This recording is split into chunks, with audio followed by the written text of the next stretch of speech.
आलोक जी, उम्मीद जताई जा रही है किसानों द्वारा इस बैठक को लेकर जो अमित शाह के घर पर होने वाली है कि यहां से कुछ सकारात्मक निकलेगा। हमने किसानों से टिकरी बॉर्डर पर भी बात की, पुष्पेंद्र जी, किरण पाल जी भी कह रहे हैं कि उम्मीद है यहां से सकारात्मक निकलेगा। आपको भी उम्मीद है कि सकारात्मक यहां से कुछ निकल कर आएगा इस बैठक से?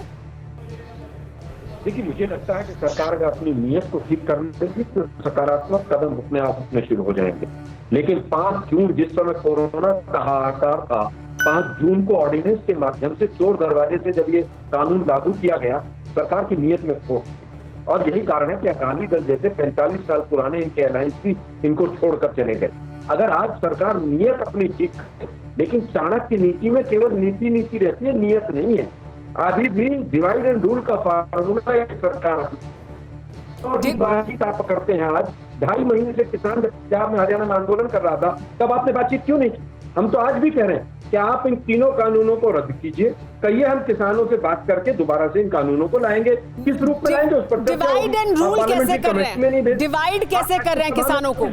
डिवाइड कैसे कर रहे हैं ये भी बताइए, फिर उस पर जवाब लेंगे गुरु प्रकाश पासवान जी से। सरकार चोर दरवाजे से किसानों की जमीन हड़पना चाहती है। ये चोर दरवाजे से किसानों के हकों को पूरी तरह से खाना चाहती है। इसलिए नीयत साफ नहीं है। चाणक्य कर लो इसमें, चाहे किसी विक्रमादित्य को ले आओ, चाहे कहीं ले आओ, जब तक सरकार की नीयत ठीक नहीं होगी कानून अब वापस लेने पड़ेंगे। नीयत पर आप सवाल उठा रहे हैं, लेकिन आलोक जी, मेरा सवाल आपसे, आपने कहा कि डिवाइड करने की कोशिश करिए, डिवाइड एंड रूल। सरकार की नीयत यह है कि वो डिवाइड करे, किसानों को, आंदोलन को कमजोर करे। ये कैसे कर रही है? इस पर अगर एक पॉइंट आप सामने रखेंगे तो फिर मैं उस पर जवाब लूंगी गुरु प्रकाश पासवान जी से भी, पुष्पेंद्र जी से। 500 से ज्यादा संगठन जब पूरी तरह से विरोध कर रहे थे किसानों के, केवल 35 को बुलाया, उसमें से 32 पहुंचे। आज केवल 13 किसानों को बुलाया। क्यों बुलाया 13 को? उनमें से 13 में से आधे देख लीजिएगा बीजेपी के एमएलए के, उनके रिश्तेदार और वो मिले। आप अभी भी नहीं समझ रहे किसानों की समस्या।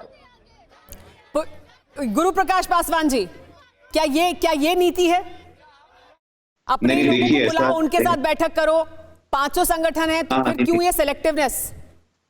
नहीं, ऐसा है, आलोक जी एक वरिष्ठ प्रवक्ता हैं और वो हम लोगों को अलायंसेस के बारे में कोई नुस्खा ना बताएं। कुमारस्वामी जी ने क्या बोला है, शिवानंद तिवारी जी ने क्या बोला है, ये हम सबको मालूम है। तो पहली बात तो इस संवेदनशील मुद्दे पे राजनीति करने से हम लोगों को बचना चाहिए। दूसरी बात आपने कही कि भाई जमीन ले लेगा कॉन्ट्रैक्ट फार्मर या ये कॉर्पोरेट। देखिए, अरविंद कुमार जी कुलपति हैं रानी लक्ष्मीबाई केंद्रीय विश्वविद्यालय के, उनका लेख बड़ा अच्छा आया, उसका एक लाइन आपको पढ़ के सुनाता हूं। नए कानून में यह व्यवस्था की गई कि किसान अपने जमीन पट्टे पर दे ही नहीं सकते हैं। जब किसान अपने जमीन पट्टे पर दे ही नहीं सकते हैं, और पुष्पेंद्र जी इसमें स्पष्ट रूप से आपको बता देंगे। देखिए, मैं आपसे फिर माफी चाहूंगी, हम ये पॉइंट्स हर दिन चर्चा कर रहे हैं। अब तक देश में सबको समझ में आ गया है कि क्या प्रावधान है कानून में और क्या किसान सोच रहा है। मेरा आपसे सवाल था, अभी जो सरकार कर रही है इस समाधान को निकालने के लिए, क्या वो डिवाइड एंड रूल की पॉलिसी है? जो आरोप लगा रहे हैं आलोक जी, उस पर क्या जवाब है आपका? चुनिंदा किसानों से बात क्यों कर रहे हैं?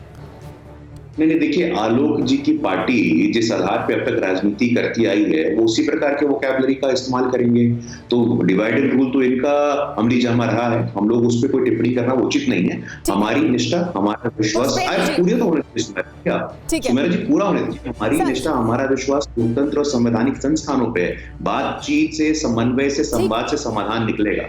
न्यूज़ टॉप 9 रोज सुबह 7 बजे और शाम 7 बजे सिर्फ TV9 भारतवर्ष पर।